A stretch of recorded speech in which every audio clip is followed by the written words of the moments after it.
Once you start skating, you know, it kind of consumes your life because it's like everything around you and everything that your life is kind of based around. Sometimes I'll like have like a vision to like, oh, I would love to do this trick at this spot, but I don't really know how to do that trick. So that'll motivate me to go and try to learn that trick. Yeah, that's really what motivates me, is like wanting to get better at skating and wanting to learn certain tricks. It's not that hard to practice skating when it's fun, you know? So like you really just end up skating, like skate a lot. Just skate as much as you can. You're gonna progress.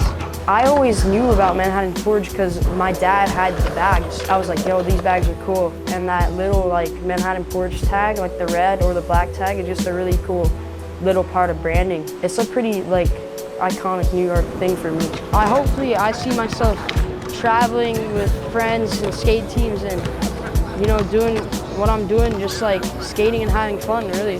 My name is Jiro Platt and I'm New York Tough.